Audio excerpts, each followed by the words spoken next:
Мағжан Жұмабаев, Шолпанның күнәсі. Шолпан Сәрсенбайға шыққан жылы өзіндей жас келіншектермен аулақта кеңескенде, баласыз өмірдің қызығы жоқ қой, деп аузымен ғана айтушы еді. Мал орнына сатылып, жаны сүймеген жанға жар болатын қазақтың сансыз қыздарының ішінен, әлдеқалай өзінің сүйгеніне тиген Шолпан шынында бастапқы жылы бала керек қылмады. Ағотаудың ішінде оңаша жатса да, яки күйеуін құшақтап жатса да, ол ылғи ішінен «Жасаған-ау, бала бере көрме», деп тілейтін еді. «Балалы болсам, әдемі өмірім бұзылады-ау», деп ойлайтын еді Шолпан. Бала туса, күйеумен екеуінің ортасында бір тікенек өсетіндей болушы еді. Қиюласып қосылған екі жанның арасына жат бір үшінші жан түскен соң, екеуінің де жалынды, екпінді махаббаты бүлінер, бәсеңдер, суынар деп қорқушы еді Шолпан. Осы ойлармен талай түндерде, талай таң мезгілінде тәңірден «Бала берме», деп тілеп еді. Күн шығыстан ақ жібектей таң атып келе жатқан мезгілде, өзге адам сәждеге құлап, маңдайын топыраққа былғап, тасқа ұрып, тәңірден бақытты тұрмыс, өшпес бақыт, кетпес байлық, әсіресе бала сұрайтын кезінде, Шолпан күрсіне жасағанға «Бала бере көрме», деп жалынып еді. Затында баланы жек көргендіктен емес, ермен екі ортасындағы жібектен нәзік махаббат жібі үзілмеу үшін, екі жанды бір-біріне қоса білген иманнан да ізгі махаббаттан басқа бір жан келіп тап салмау үшін бала болмауын тілеп еді Шолпан. Жас жүректің ұйтқыған ондай есалаң тілегі қабыл болды ма, кім білсін, түскеніне 3 жыл толды. Шолпан құрсақ көтерген жоқ. Құрсақ көтермегеніне Шолпан шын разы еді.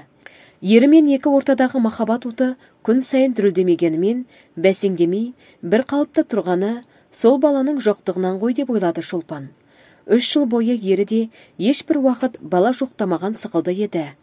3 жыл бойы Шолпаннан басқа, Шолпанның оттай ыстық, желдей жібек құшағынан басқа ештеңе тілемеген еді.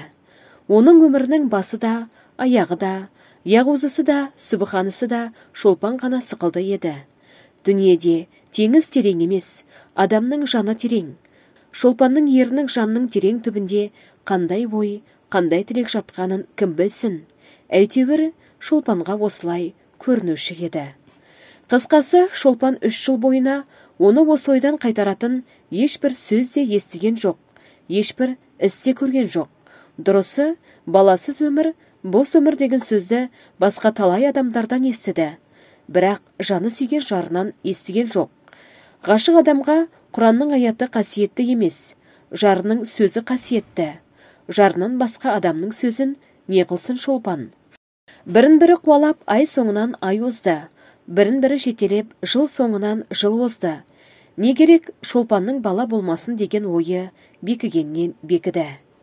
Бірақ жалпы жаратылыста да, адамның өмірінде де, адамның ойында да өзгерістің даярлығы болмаса, дәл өзі ұзақ созылып барып болмақ емес. Өзгеріс қашанда болса кенет болмақ. 2 ай, 3 ай күз дейміз. Сонда күздің келгенін адам 2-3 ай бойына сезіп жүрмейді.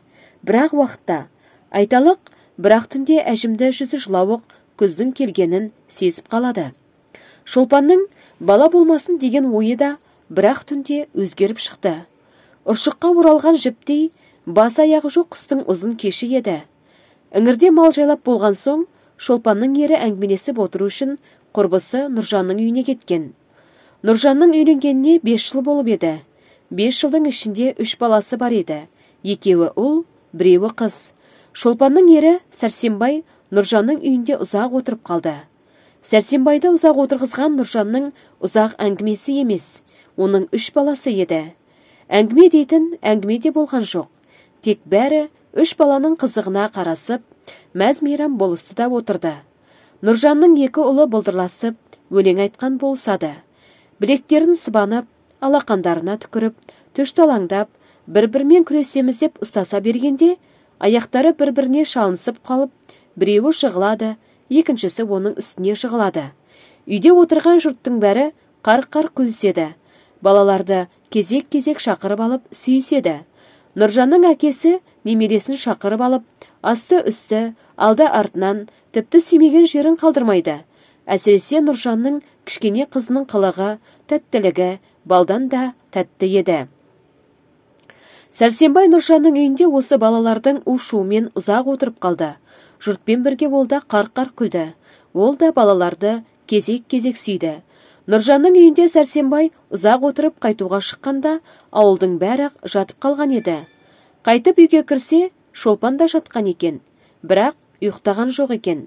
Шешініп, Шолпанның қасына жатты да, Нұржанның балаларының ісін, олардың тәтті қылықтарын әңгімелеп айта бастады. Үхілемей, күрсінбей, біздің баламыз жоғау деген уайым да айтпай, қайта күле-күле сөйледі.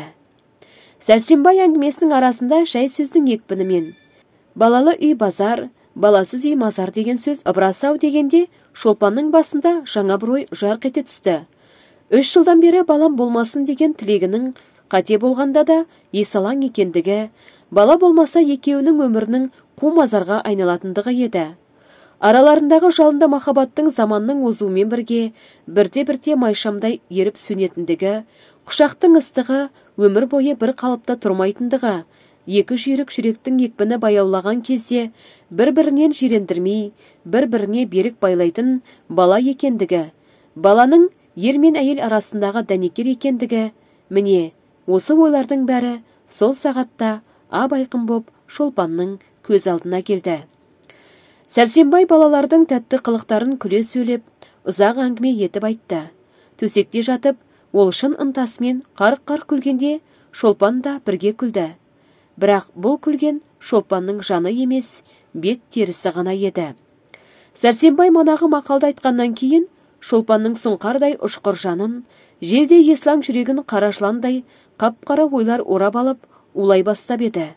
Түпсіз теңіздің қара-көк толқындарындай қап-қара ойлар бірінің артынан бірі келді. 3 жыл бойына созылған есалаң тілек. Әлде қайда алыста бұлдырлап келе жатқан кәрілік. Көзінің оты сөніп, сұп-сұр күлге айналған күздей көңілсіз кәрілік. Жанның қанатын қырқатын, жүректің отын сөндіретін кәрілік. Бала болмаса, сол кезде сөніп бара жатқан өмірге кім сәуле берер? Кім оны жылтар?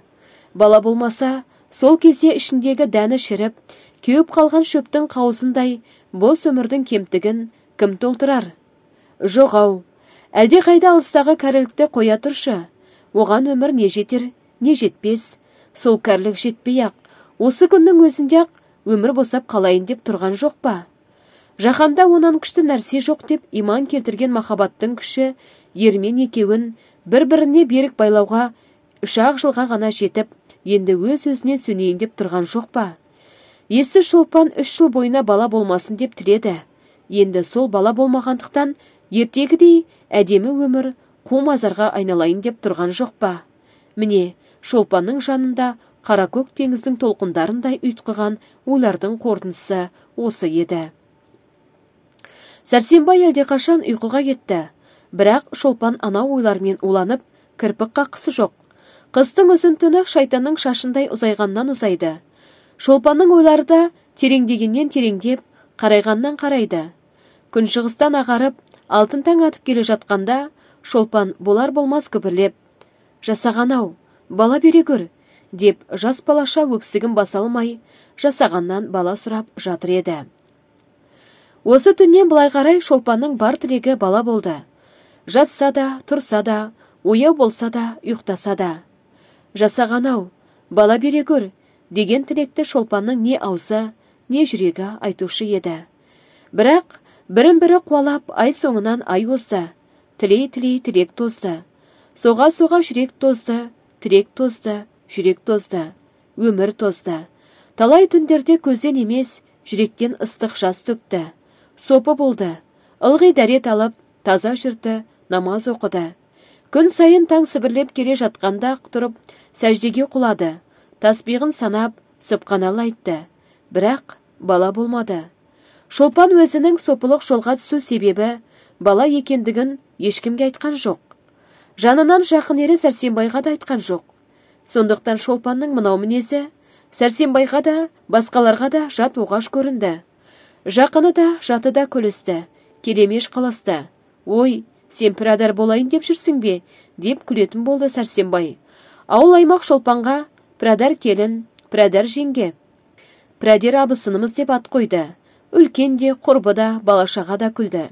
Бірақ Шолпан жүрегіндегі жараны ешкімге ашқан жоқ. Ашқанмен олар ұғар меді. Тегінде адамның жүрек сырын шеттің ұғуы мүмкін нәрсе емес қой. Теңіз терең емес, адамның жаны терең. Су түбінде жатқан зат жел толқытса ғана шықпақ. Ой түбінде жатқан сыр шер толқытса да шықпақ емес. Шықса шермен сырдың көлеңкесі, сәулесі ғана шықпақ. Дүниеде адамнан қиын жұмбақ жоқ. Адам шешуі жоқ жұмбақ. Шешуі деп атауға болатын болса, адамның шешуі жалғыз өлім. Осы ойлар Шолпанның жанында таспиқтай тізілген ретті болмаса да, оның жаны соқыр сезіммен осы ойларға өзі барып тірелген еді. Һәм Шолпанның жүрек жарасын ешкімге сездірмеске тырысуының себебі осы еді. Не керек, жақын жаттың ортасында жалғыз болды. Бітеу жара болды. Жалғыз өртенді, жалғыз жылады, дүниеден безді, сопы болды, бала сұрады. Қалайда бала болмады. Бала, сол бала үшін қандай ессіздік істемеді, есті Шолпан. Ұшыраған молдадан дұғалып бақты. Аты естілген қожадан ішірткі жаздырып ішті. Көрінген сәлдеге үшкіртті. Шиқандай қып-қызыл бетті, қожа бесті бұқадай суға қарап. Түпу-түпу деп түшкіргенде, қожаның қасиетті лебі шетке бытырамай, тура түгел ішме барсын деп, жүрегі ойнап, жүзі бір қызарып, бір ағарып, бетін қожаның аузына тақап тосып отырушы еді Шолпан. Ылғи, көзім қарайып, басым айналады деген сылтау тауып, өзін бақсыға да қаратты. Тағы, не істемеді Шолпан? Өртке ұшырап аласұрған жан не істейтін болса, Шолпан да соның бәрін істеді. Бірақ бірін-бірі жетелеп, жыл соңынан жыл өзді. Баладан белгі болмады. Шолпан тілеуден талмады. Көзінде жас қалмады. Дүниеден безді. Пірәдар болды. Әулиеге ат айтты, Қорасанға қой айтты. Жасаған-ау, бала бере көр деді. Бірақ тілек іске аспай, аяғы жоқ жыр болды. Көл болып төгілген көздің жасы жерге сіңді. Тілек тозды, өмір озды. Шолпан бала көтермеді. Қанша жалынса да, қанша жыласа да, жасаған оған бала бермеді. Кім біледі, Тәңірінің Шолпанға бала бермеуі өзінше дұрыс шығар, өзінше жөн шығар. Бастапқы жылдардағы Шолпанның бала бере көрме деген тілегін қабыл қылып, тозбайтын, қайта түсілмейтін тақтайына жазып қойған шығар. Шолпанның ендігі тілегі болары болып, бояуы сіңген, соңғы пайдасыз, бос тілек шығар. Ірі саудагерлердің бір айтар, сауда жоқ дейтін мінезі кім біледі, Тәңірде де бар шығар. Тегінде Тәңірі де ауыздықсыз арсыз саудагер, тізгінсіз менмен әкім мінездері де бар секілді. Мұндай мінез болмаса, бұйрығымды бұздың деп, атамыз адамды жұмақтан тырдай жалаңаш айдап шығар меді. Топырағыма табынбадың деп әзәзілді ібліске айналдырар меді. Кім біледі, Тәңірі ежелгі осы белгілі бердігіне салды ма? Қалайда Шолпанға бала бермеді. Дұғалық нағыз, ішірткі ішу, үшкірту, түкірту, қақтыру, соқтыру, намаз, ораза, садақа, нәзір, һәм басқа бас аяғы жоқ құлшылықтан ақырында Шолпан шаршады. Бұл құлшылықтардан ешбір пайда болмайтындығына көзі жетті. Тілегі қабыл болмады. Өмір шіркін, ескен желдей озып барады. Өмір бір құрулы машина. Тоқтау білмейтін, шаршау білмейтін жансыз машина. Әлдекімнің жас орнына қан жылағанын, әлдекімнің үміті өшіп, гүлі солып жатқанын, дөңгелектің арасында әлдекімнің қолы, аяғы, басы, барлық денесі кеткенін, денесі ғана емес, жаны, жүрегі кеткенін не қылсын? Қайырлып қарау білмейтін, аяу білмейтін өмір Шолпанның да жүрегінен саулап аққан қанына, қанаты сынып өліп жатқан жанына кідіріп, бұрылып қараған жоқ. Жалғыз аузынан емес, бар денесінен көбігі бұрқырап, таудан құлаған есалаң өзендей, есалаң өмір осып бара жатты. Өмірдің әрбір минуты сайын Шолпан ойының, Шолпан жанның әрбір ұшқыны өліп жатты. Өмір озады, тілек тозады. Бала жоқ. Енді не қылмақ керек? Жоқ. Дұғалығы, молдасы, қожасы құрысын. Құлшылығы құрысын. Айтқаннан қайтпайтын, қасарған тәкаппар тәңірісі бар болсын. Жоқ. Бала болудың кілті көкте емес, адамның өзінде шығар. Бала болу ермен әйелдің өзіне байлаулы шығар. Шолпанның бұл күнге шейін бала көтермеуі кім біледі, оның шын әйел бола алмағандығынан шығар. Ермен жатқанда барлық қазақ әйеліндей қаннен қаперсіз, жай бір жұмыс істегендей салқын жатуынан шығар. Ермен қосылғанда сол қосылу ісіне жан денесімен беріле бермеуінен, оның құшағының жалыны әлсіз болғандықтан, сүюінің оты кем болғандықтан шығар.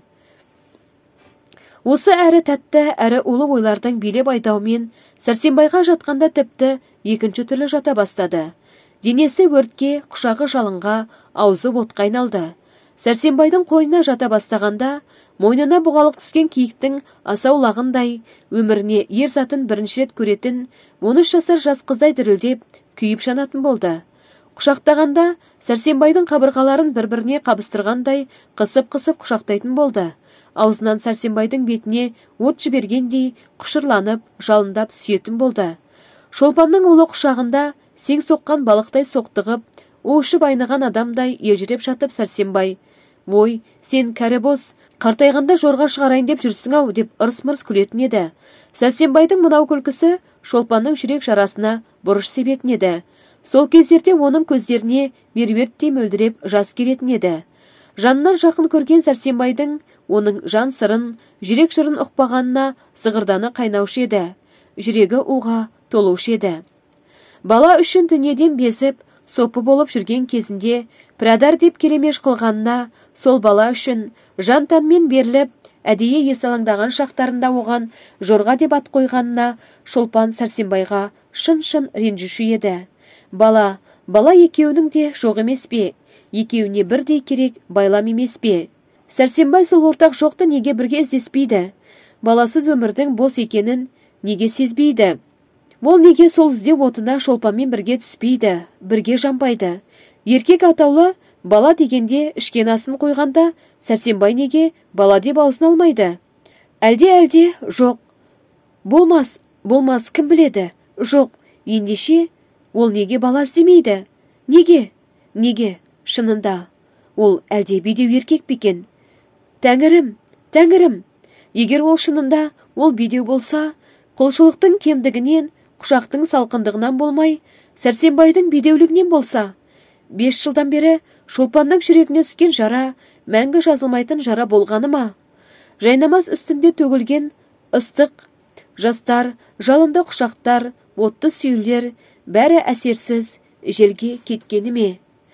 Бала деген құр сөз болып, сағым қиял болып қалғаны ма? Енді қалған өмірдің жапырағынан айырылған қайыңдай жап-жалаңаш болып озғаны ма? Жалынды махаббатпен қосылған өмір қиюы кеткен екі ағаштай бір-бірінен бірте-бірте айырылмақшы ма? Заулап жанған махаббат бірте-бірте бәсеңдеп, бықсып сөнбекші ме? Махаббат сөнсе, өмірде не қызық қалады? Сөз жоқ, Сәрсенбай бедеу. Сондықтан бала жоқ. Бала жоқ болған соң мен бақытсыз. Мен бақытсыз болғанда Сәрсенбай бақытты ма? Оның жүрегі жанбай ма? Өзінің екі өмірді улаушы екенін ойлап, оның жүрегі жанбай ма? Қартайған күнде өмірді жылытатын от, бала оған керегі жоқ па? Сөз жоқ. Мен бақытсыз болсам, Сәрсенбай да бақытсыз. Ендеше осы батып бара жатқан өмір кемесін бақыт жарына кім сүйреп шығара алады? Шолпан, жалғыз Шолпан, бір өмір үшін емес, екі өмір үшін Шолпан осыны істеуге міндетті. Шолпан бала табуға міндетті. Теңізден терең, таудан зор күнә қылып болса да, ол бала табуға міндетті. Ізгі тілек үшін істелген күнәні жасаған кешпес пе екен? Жоқ, Құданың рахметі мол, ол кешеді. Тәңір кешер-ау, бірақ адам кешер ме? Ұрлық қылда мал тап, ойнас қылда бала тап. Осы мақалды шығарған кісіге лағмет жаусын, лағнет. Жасаған-ау, өзің кеше көр, бір өзің. Шолпанның осы күнәлі ойлармен уланып, ыстық жасқа шомылып жатқаны Сәрсенбайға тигенінің 8-ші жылы еді. Май айы, ауыл қыстаудың жанына жылжып қана қонған. Шашы түс мезгілі, кішкене жел бар. Маса жоқ есебінде, көкте көк алаторғын бұлттар маужырап қалғып, ерініп қана әлде қайда жылжып бара жатыр. Ауада торғын оралып жүрген сықылды. Желіде еркелікпен тартылып, мойнының ауырғанына қарамай, қиястанып асау құлындар тұр. Олардың жанында құйрығымен арқасын анда-санда салмақпен сипап тұрған сақа биелер. Құлыным-ау, құр мойның ауырады, қиястықтан пайда жоқ деп ақыл үйреткен сықылды. Құлының алдартына түсіп, бұл не болды саған? Не болды саған, құлыным? Деп абыржып қулықтар жүр. Қулықтардың бұл мінезін ұнатпай, ой елпеңдеген сорлы, сабыр қылсайшы, ешбір пәле жоқ дегендей, кәрайғыр құлағын әлсін-әлсін жымитып қояды. Қой әлі өрістен келген жоқ. Үйшіктегі қарнашқан қошақайлар мә деп зарлап тұр. Сол уақытта ақ отауының алдында күнге жылынған мысықтай керіліп Шолпан отыр еді. Ол бір нәрсе тігіп отырған сықылды, бірақ шынында ол тігіп отырған жоқ. 3 айдан бері әруақтай артынан қалмай жүрген күнәлі ойларын ойлап отыр еді. 1 ай болады, Шолпан күнәға белін берік байлаған. Ізгі тілек үшін ізгі күнә істеуге, бір бала үшін жан-жары Сәрсенбайға қиянат қылуға ол ойын бекіткен. Сәрсенбай бүгін қонаға қалаға шығады. Әйтеуір істейтін болған соң ұзаққа созып, умен құр улана беруде не қасиет? Жарайды, соза беруде қасиет жоқ, бірақ лайық кім бар? Болашақ балаға ата болуға лайық кім бар? Жылқышы адам құл. Дұрыс, құлмен жүрсе сыр шетке паш болмас еді. Жабулы қазан жабулы күйінше қалар еді. Бірақ адам құлдан қандай бала тумақ? Күңнен күң құлдан құл тумақ емес пе? Болса бала құл болмасын, ұл болсын. Бала болса мүт болсын, мүт болмаса жоқ болсын. Ынжық жасы құл баланың болғанынан болмаған игі. Жоқ, адам құлы адыра қалсын. Жә, ендігім бар? Ешкім жоқ. Махаббаттың ақ қанатын кірлетуге тұратын, әсіресе болашақ балаға ата болуға лайық ешкім жоқ. Шынымен ешкім жоқ па? Шойбай? Жоқ. Жұмағали? Жоқ. Әзімбай қалай болар? Текті атаның баласы, өзі жас, дені сау, сымбатты жігіт. Жасы 18-19-дан артық жоқ шығар. Ұзын бойлы, 2 жауырынына 2 кісі мінгендей, ылғи күліп қана тұратын қой көзді. Жаңа шығып келе жатқан қара мұрты қара жібек сықылды. Ойбай-ау, сол Әзімбайдың өзі 3 жылдан бері Шолпанға жеңге деп күңкілдеп жүрген жоқ беді? Әлі ысылмаған жас қой. Шолпанға сөз айтқанда, сақа боз балалардан естіген сөзді жаттап келіп қана айтушы еді. Жас-жастың тілегі бір, жібектің түйіні бір. Ұршыққа оралған жіптей, бас аяғы жоқ ойлардың дәл осы жеріне келгенде, Шолпанның ерні күлгендей болды. Дәл сол мезгілде үй артынан Әзімбай шығып, «Жеңге, іске сәт!» деп Шолпанның жанына жантая кетті. Ақын айтқандай, бетке шықпай қалама жүрегізі. Әзімбайды көргенде Шолпан жүрегі аузына тығылып, бір қуарып, бір қызарып кетті. Шолпанға күнә қылып жатқанда, біреу үстінен шығып қалғандай, күнәлі ойларын Әзімбай біліп қойғандай көрінді. «Ертеге қолыңнан бір іс түспеді-ау, жеңге. Тігіп отырғаның не?» деп Әзімбай Шолпанның тізесінің үстіндегі көйлекті ұстаған болып, Шолпанның санын шымшыңқырап алды. «Қойшы, сал жігіт, бір түлісің-ау. Жақсы ағаң бүгін қонаға қалаға шықпақшы еді. Соның бір көйлегінің жеңін ұштап отырмын. Сені де қалаға жүреттеп еді ғой». «Жақсы ағам бүгін қалаға жүреме?» «Жә, жеңге, 3 жылдан бері айтып жүрген сөзім өмір бойы аяқсыз қалама. Жүрегің бір ел жүреуді, аяуды білмейтін тас екен». «Тағы бастадың ба? Сал жігіт, мен әуре қылып не қыласың? Анау пісіп тұрған қыздарға сөз айтсайшы». «Мен сенен қыз сұрадым ба? Саны көп, сапасы жоқ қыздары құрысын. Орамал тастайды ғой теңдесіне дегенді білмейсің бе? 20-ға жетпей алжысайшы. 8 жыл біреуге қатын болған сенің теңіңмен бе?» Осы сөзді айтып күліңкіреп, көзін ерке мысықтай сығырайтыңқырап сынап, Шолпан Әзімбайға қарады. Шолпанның мынау сөзінен, мынау көз қарасынан сасыңқырап, тығылыңқырап қалған Әзімбай: «Жоқ, жақсы көрген дегенім ғой.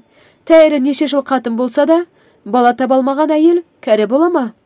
Өзінің мынау сөзінен Әзімбай тіпті тығылып қалды. Бала деген сөзбен Шолпанның жүрек жарасына тиіп, оны өзінен алыстатып алғанын сезіп, Әзімбай үзілген сөзді енді жалғап алып кетуге шамасы келмей, сөз орнына қолымен Шолпанның сол жақ санын қысып-қысып қойды. Шолпан санынан Әзімбайдың қолын алды да, көйлекке қарап, біраз ойланып отырып: «Жақсы көргенің рас шығар. Бірақ жақсы ағаңның көзіне қалай шөп сал дейсің? Балалардың Ұрлық қылайық, қылсақ қылайық, Құдайды қайтеміз дегендей, Құдайды қайтеміз. Және сен жассың, аузыңа да ие бола алмайсың ғой. Мынау сөздер айтқанда, Шолпанның қара көздері тұңғиық түпсіз теңізге айнала бастады. Әзімбайдың көздерінде есалаң от ойнай бастады. Әзімбай күнә, Құдай деген жаққа аяқ баспай, бар түйін соның сөзінде тұрғандай-ақ, асығып-сасып өзін бекітуге тырысты. Сыр шашып мен бала ма? Жоқ, саған қаспын ба? Әй жеңгей, менің жақсы көргенімді білмейсің ғой. Жә, 3 жыл бойы сүйрегенің де жетер. Бүгін түнде келейін бе? Келем. Әзімбайдың қолы жеңі ұшталып жатқан Сәрсенбайдың көйлегінің ғана үстіне емес, Шолпанның өз көйлегінің үстіне барып қалып еді. Жарайды, бірақ жарайды. Бір сүйгішші, сабыр қылсайшы, әне біреу келеді. Сал жігіт, үйге кіріп, аса істей. Жібек майдың сұлу түні, көкте бір бұлт жоқ. Қара көк барқыт кең көкте ойменен, мұңменен, салмақпен, ағалтындай жүзіп барады. Не іздейді екен ол? Жарынан айырылған әйел мекен, баласынан айырылған ана мекен.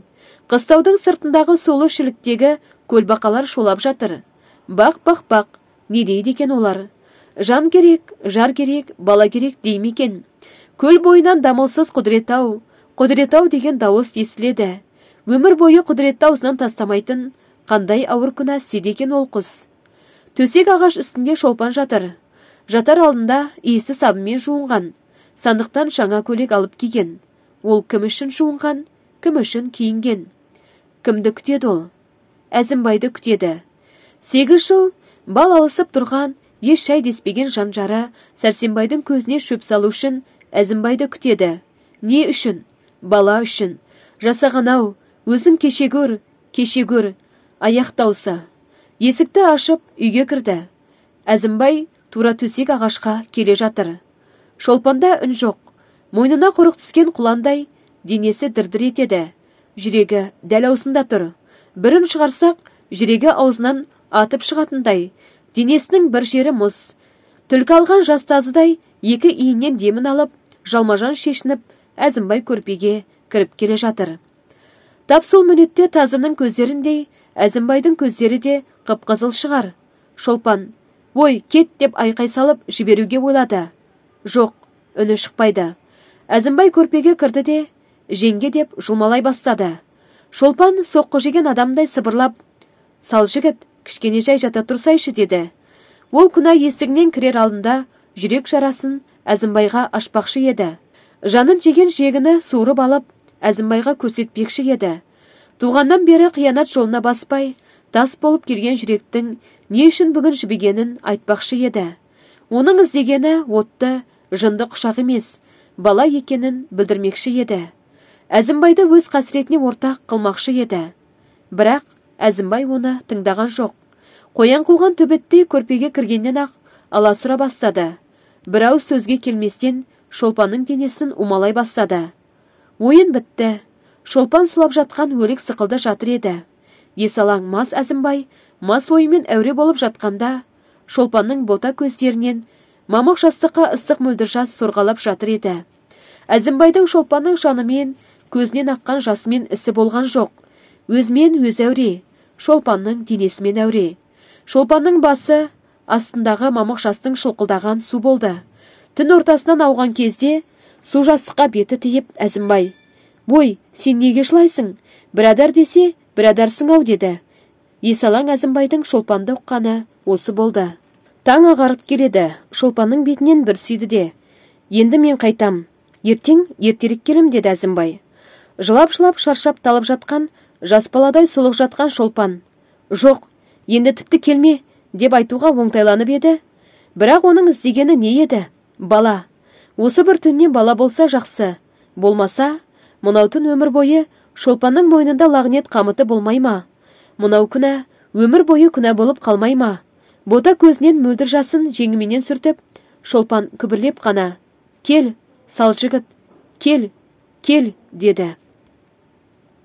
Шолпан 2 қабат, 5 жыл бойы санадан сарғайып күткен тілегі болды. Уланған өмір гүлденді. Күнә болып қалған жоқ, күнә сауапқа айналды. Бала біткенін білген кезде қандай қуанып жүрді Шолпан. 1 минут қабағы жабылды ма? Күн-түн күлкіден аузы тыйылды ма? Кішкене ғана аулақ қалса, алақанымен қарнын сипап-сипап, сол алақанын сүйішеді. Ессіз Шолпан ішіндегі жаны жоқ бір кесек етті, ерні күбір-күбір етіп, айналып толғанушы еді. Ессіз Шолпан. Жә, іздеген жоғы табылды. Басты байлап, естен айырылып, күнәға айдаған кесел жойылды. Енді Шолпанның Әзімбаймен арасын үзбеу қалай? Шынымен ақ, оның суық жолға түсіп кеткені ме? Шолпанға да ойнастың әдетке айналғаны ма? Жоқ, ойнасты өнеге көретін, суық жолда әдет қылатын әйел Шолпанбай. Ендеше, бұл ендешеге жауап жоқ. Теңіз терең емес, әйелдің жаны терең. Жеті қабат жер астындағы нәрсені білуге мүмкін, бірақ әйел жанның мінезін білуге мүмкін емес. Бір қарасаң, әйел бала, күйерін білмей отпен ойнайды. Әйел ердің тәңірісі, жарата да алады, жоқ қыла да алады, сүйдіре де алады, күйдіре де алады.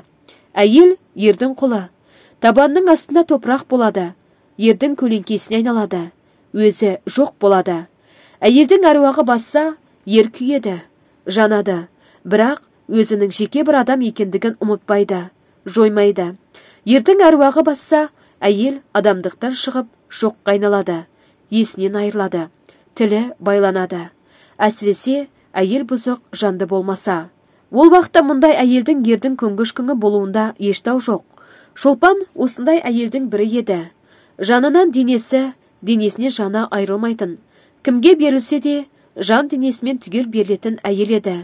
Әзімбайға денесін уақытша ғана беріп, жанын аман алып қаламын деп ойлады Шолпан. Бірақ ой мен ісі біріне бірі қабыспады. 3-4 айдың ішінде Шолпанның жаны да Әзімбайға құл болып, берік байланып қалып еді. Дұрыс, Шолпанның жаны Әзімбайдан айырыла алмағанға бала іздегеннен аз азап шеккен жоқ.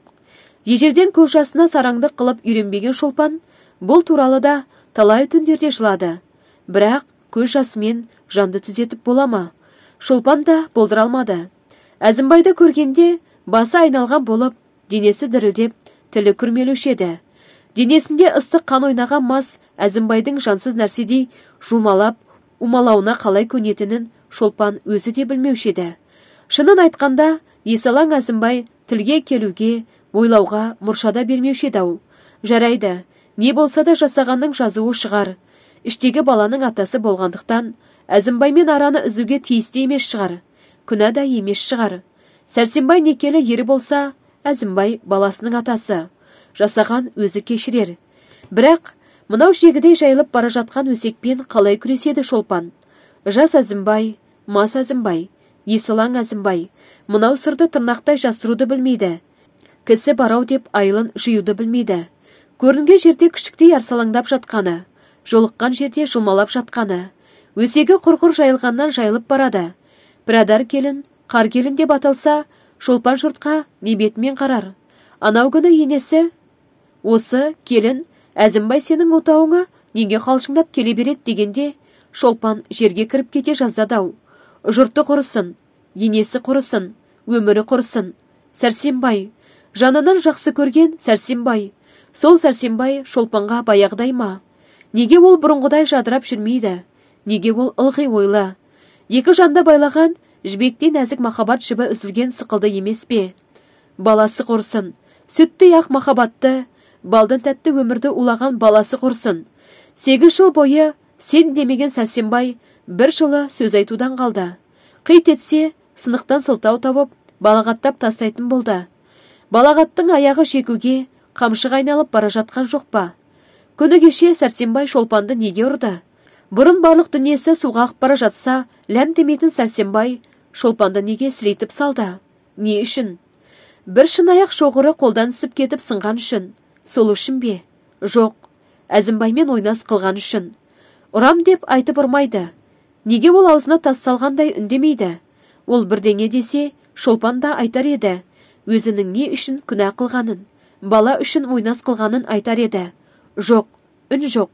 Балағаттау бар, тепкілеу бар. Махаббат жібі үзілді, өмір бұзылды. Бәріне лағнет жаусын.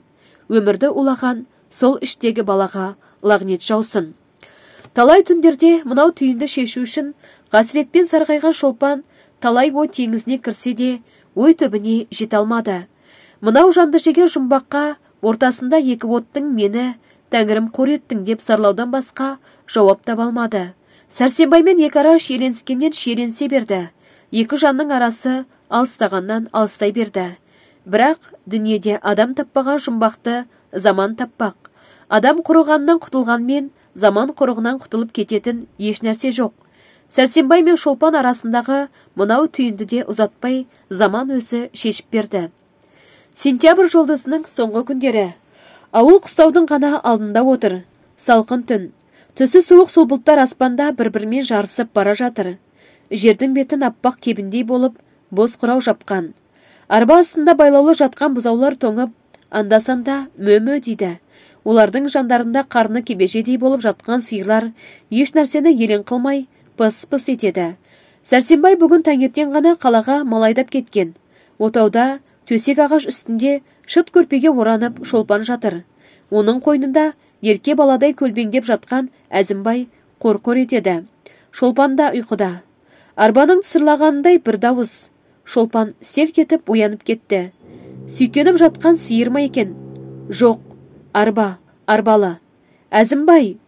Деді Әзімбай. Шолпан тағы. Әзімбай, Әзімбай! Деп бір рет айтты да, сөздің пайдасыз екенін біліп, Әзімбайдың санын шымшып келіп алды. Ой, сені жын соғып кетті ме? Ойбай, масқара болдық. Бір арба келе жатыр, тұршы. Кетші, жақсаған болмаса иге еді. Мынау есінен адасқан шығар. Ол ұшып келе ме? Ойбай, тұр деймін, тұр. Әне, келіп қалды. Әзімбай жылжып шығып, үйдің артына қарай жүгіре бергенде, есік артында Сәрсенбай да арбадан түсіп келе жатыр еді. Бұл кім? Әй, деді Сәрсенбай. Мен деген жауап орнына қыстау желкесіндегі шілікке қарай жүгіріп бара жатқан Әзімбайды көрді. Сәрсенбай атты доғармастан үйге кіріп, үстіндегі қаптал күпіні жұлып тастай беріп, қолындағы құнтпен төсек ағаш үстінде жатқан Шолпанды шықпырта бастады. Көзін қан жауып кетті. Еш нәрсені көрмеді, еш нәрсені ойлай алмады. Ақылын ашу биледі, қолын құнт биледі. Шып-шып, шып-шып. Көрпенің астында жатқан Шолпанда тірлік белгісі жоқ. Өлген адамдай сұлық жатыр. Шолпанның бұлай жатуы Сәрсенбайдың зығырданын тіпті қайнатты. Ах, иттің баласы! Деп Сәрсенбай қолындағы құнтты лақтырып жіберіп, шыт көрпені жұлып тастап, көзінен жасы бұршақтап жатқан Шолпанды қолынан сүйреп, төсек ағаштан жерге түсірді де тепкілей бастады. Шолпанда ләм-мим деген бір сөз жоқ. Жеңіменен көзін сүрте береді. Басы тепкіленді, қабырғасы тепкіленді. Үн жоқ. Етіктің өкшесі өкпеге тиген кезде, ах, дейді Шолпан. Тағы үн жоқ. Өкше ішке тиді. Шолпан алақанмен ішін басып, бала, деді. Мынау сөз Сәрсенбайды құтырған қасқырдан бетер құтыртты. Иттің ғана баласы. Мен сенен бала сұрадым ба? Мен саған ойнаш жасап, бала тауып бер дедім бе? Сен иттің адал ісімді арамдап жүргеніңе жарты жыл болды ғой. Шығармады бысыңды. Өлтірем мен сені. Өлтірем. Күнде күйгенше бірақ күйін. Өл, ит, өл. Сәрсенбай мынау сөздерді айқалап айтқандықтан ауылдың бәрақ оянып қалып еді. Алдымен үлкен үйден жаман күпсін жамылып, сүйретіліп Сәрсенбайдың кәрі шешесі келді. Оның артынан іле шала, жалаңа шетіне байының ескі жеңсізін киген, жыртық ішкі киіміне тізесі жылтырап, көрші Бадырақтың қатыны келді. Екеуі де есіктен ойбай сала кірді. Ойбай-ау, кісі өлтіресің бе, ойбай? Балам-ау, ақылмен іс қылсайшы. Ақылдарың өзіңе, жұмыстарың болмасын. Өлтірем бұл итті, өлтірем. Кемпір мен қатын арашаламақшы болды. Ойбайласты, елбеңдесті, біреуі қолмен қағылып кетті, біреуі аяқпен соғылып кетті. Болмады.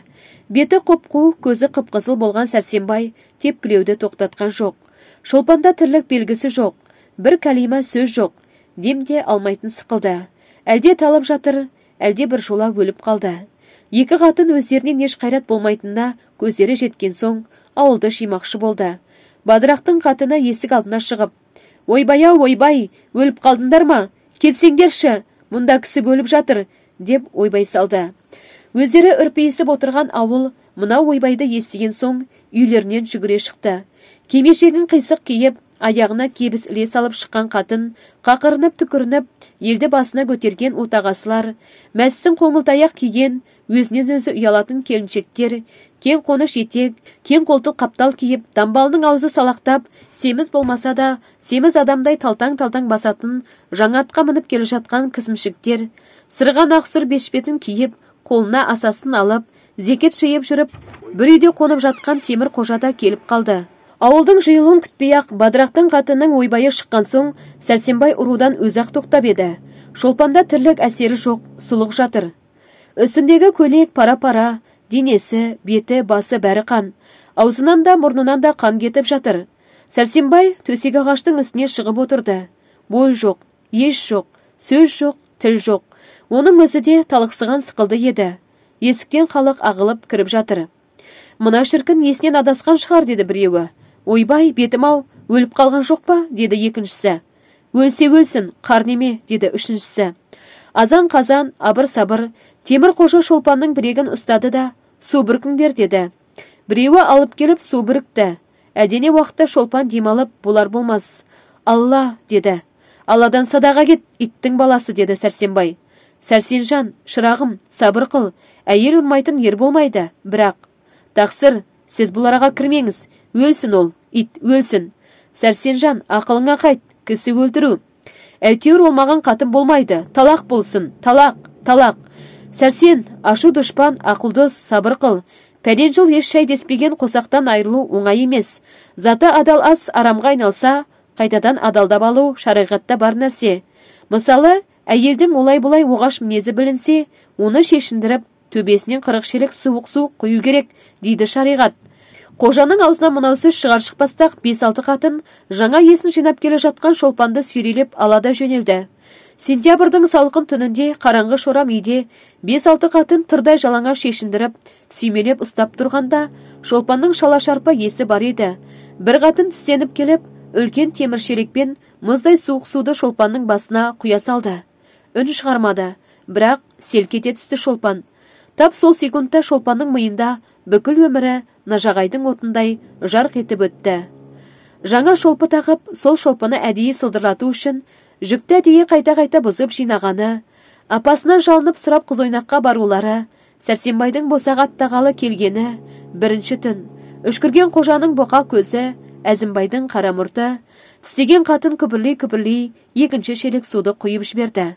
Шолпан болар болмас, Алла, деді. Қара бетпақ, саған Алла не керек, деді бір қатын. Ештен етпес, қарағым, жастықта, Құдай табық берсін, деді екінші біреуі. Шолпанда басқа сөз болған жоқ, ойда жоқ еді. Денедегі қанның мұзға айналуымен ойда күңгір тартты, сөнді. Шолпан көзін жұма берді. Үшінші, төртінші, бесінші шелек. Біразға дейін суық суды құйып жібергенде, дене селк еткендей болып тұрды. Біраздан соң ол да бітті. Ертеңіне түс кезінде Шолпан күшпенен көзін ашып сыбырлап: «Балам қайда? Әлгі неге келіп бір көріп шықпайды?» деді де, көрпенің бұрышын құшақтағандай болып, ерні беу-беу дегенде қимылдап, сұлық болып тағы талып кетті. Күнмен таласа Шолпан да өмірмен қоштасты. Достар, осымен Шолпанның күнәсі әңгімесі тәмам. Тыңдаған оқырман өзіне ой түйді деген ойдамын. Сіздермен болған әдеттегідей Асем ТВ арнасының жүргізушісі Асем Жұмалиева. Келесі кездескенше амандықта, саулықта болайық. Күнәлі істерден әрдайым аулақта болайық.